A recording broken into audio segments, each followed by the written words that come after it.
Well, hello everybody. Nigel Sarvitz, PR Cavalry, one of the organisers, along with Rod Cartwright, of the Independent Impact 50 Awards. Um, and I'm delighted to be joined by Andrew Bloch, a name that many of you will know, in one of a series of interviews that we're doing with the winners to ask them a few questions about what it means to be an independent practitioner, and what the Independent Impact Awards mean to them. So I'm going to ask Andrew just to say a few words to introduce himself, about his career and to date, and his practice as an independent consultant, and then we'll get into the questions. So Andrew, welcome. Hi, Nigel. Thank you for having me. I'll just crack on, shall I? Yeah, I'm please, but Andrew just Bloch. Okay. Should we start that bit again, or no, do you want let's to let the tape run. Bloopers and all. We're all human. bloopers and all? Okay. Yes, I am Andrew Bloch. I'm the founder of Andrew Bloch and Associates. I've been an independent practitioner coming up to 5 years now. I don't know where the time's gone. But I've been in the industry for 30 years. I started my career at Lynn Franks before co-founding Frank in 2000. Went through various iterations with that agency, and in 2020 made the best decision I think I've ever made, which was to go independent. Now I run a business which has taken me in directions I could never have really hoped for or imagined when I set out. I do work in M&A. I sit on the board and advise in a non-exec capacity several fast-growing businesses and agencies. I advise businesses, clients on who to appoint in terms of agencies. I've invested in businesses. I'm the non-exec chairman of Stacked, which is a consortium of PR social content agencies. I'm also non-exec chairman of Big Dog Talent, which helps place celebrities and talent with brands on behalf of agencies, TV companies, film production companies. And yeah, in my spare time, I try and give a little bit back, help people like the King's Trust, School of Communication Arts, School of Marketing, as well as a few charities that are close to my heart, like Grief Encounter and Variety. Thank you. Busy guy. So to the questions that we're asking all of the winners who are taking part in these video clips. So firstly, what did it mean to you to be included in the inaugural Independent Impact 50, and why? There's something really special when you're an independent practitioner about receiving recognition for yourself. And I think most people that have been in the industry for as long as I have picked up awards when they've been part of agencies and part of something bigger, which is obviously special. And even when it's your agency, it doesn't quite feel like, I don't know, there's just something special when it's you on your own. You're like, yeah, I did this. No one else around me. I can actually take the credit. And I think being independent, you're sometimes, you're almost a little bit invisible. We make such a big impact, perhaps disproportionately to the clients that we Yeah. represent, but you don't often get that external recognition. And it's lovely. It's a form of validation, and to be on a list amongst people that I've worked alongside, worked with, admired, it's really special. It's a great initiative. So yeah, I mean, I've been fortunate in the last 5 years to have picked up a few different awards, but this one felt something special to be named as part of this list, especially the first ever 50 Impact 50 that has been in existence. Right. Okay. I'm thinking about your current independent practice. What behaviours by clients have most surprised you since going independent? Be they positive behaviours or not so positive behaviours? If I'm being honest, I don't think clients have surprised me at all. A great practitioner, whether they're operating independently or part of an agency, will attract like-minded clients. I don't Mm. think you could be all things to all people. I've always found in my career that I've attracted people that like that sort of open, honest, direct approach to getting things done I'm not an academic. I don't sort of talk in theory. I make things happen. And I think as a result of that, I attract the sort of clients that want that and respect that and find that useful. So I guess if anything has surprised me, it's perhaps that a client is loyal and trustworthy and happy to follow you, as an independent. They don't need you to be under the banner of a multinational holding company or a well-known agency. If they like you, they recognize your skills, they will trust you and they'll go with you. So, I mean, I don't want to say that's a huge surprise. I think it's perhaps what I always expected, but it's certainly that's what I found. That's been my personal experience. I haven't really had any negative experiences, if I'm being completely honest. Oh, Long that's may that continue. great to hear.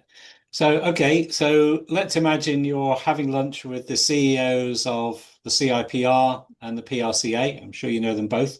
Um, what's the one thing that you want them to understand about practicing as an independent and about the role and importance of the independent sector overall? It's a great question. I mean, I think firstly, what I would say is, in my personal opinion, the PRCA and the CIPR are in the best shape they've ever been in my lifetime within the industry, and they're being led from the front. They're innovative. They've been big supporters, I think, of the independent sector, and they understand the independent sector. So I don't have any sort of gripes, so to speak, and I don't think it would be necessary to educate them on the importance of the sector because they already understand it.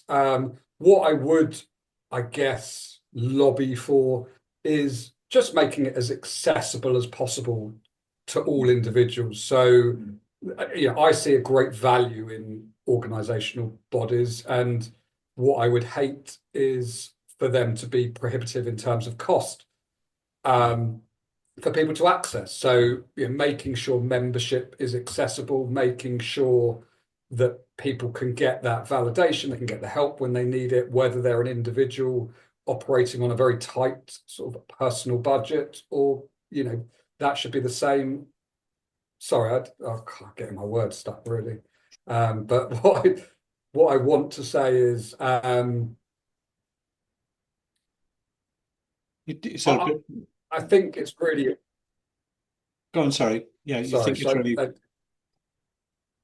I think it's really important that as an independent, you have the same opportunity to access the benefits that these organizations can bring. So whether that is membership or whether it's being able to access help and advice, it's critical that as an independent, you're not priced out of that or it becomes prohibitive to become a member. yeah. And I do think that the PRCA and the CIP are both aware of the importance of this sector and are doing a great job in terms of making it accessible for everyone. But obviously, there's always more work that can be done, and I'm always going to champion for the rights of the independent and the freelancer, because that's part of the community that I've now found myself within. Okay, good. And one, a more personal question. I think you said you went solo in 2020, so you meet yourself back then, crazy days of 2020, and as you weigh up, when you were weighing up whether you should go it alone, which I'm sure was a big decision, what what do you say to Andrew of 2020 about that decision? I think going independent is increasingly becoming a career choice. It's not a phase in a career. It's a destination. It's not a detour on the way to finding something else. But it is an incredibly difficult decision, especially when you've made that decision from a place where things were going really well. And in my personal situation, I'd founded an agency, I'd helped build it. It was very successful. It wasn't an easy thing to Yeah. sort of walk away from, so to speak. But I had an itch to scratch. It was a kind of entrepreneurial itch. It was the feeling that I could push myself professionally to do more, to take on some of the things I hadn't been able to take on whilst being part of a bigger organization. And it took me personally about 2 years to come to that decision. But the advice that I would give to anyone else is probably the same advice that was given to me whenever I've made a big change in my career, and that is you will never feel ready. You know, there is never a good time to do these things. There is always a reason why you shouldn't do it. Mm. But if you believe in yourself, you back yourself, and you've got the talent, the drive, the motivation to do it, just get on and do it. And, you know, I'm now in a position where I'm 5 years in from making that decision, and I've never looked back or regretted that decision for 1 second. And that is a really big statement to make because I wasn't coming from a place of being unhappy or not achieving anything. I loved what I was doing before. So to not kind of have any remorse or regret is a huge feeling of satisfaction for me. And I didn't know. I didn't know whether I was making the biggest mistake of my career, if I'm being completely honest. You know, when I Mm. made that call, it was like, am I going to regret this? And actually, unbeknown to me, I made that decision about a month before COVID happened. So there was sort of me thinking and procrastinating and working things through for a couple of years, making a decision, and then all of a sudden COVID hit, and I was like, oh wow, I've had, you know, years and years to come to this decision. I've done it at the worst possible time. What an idiot.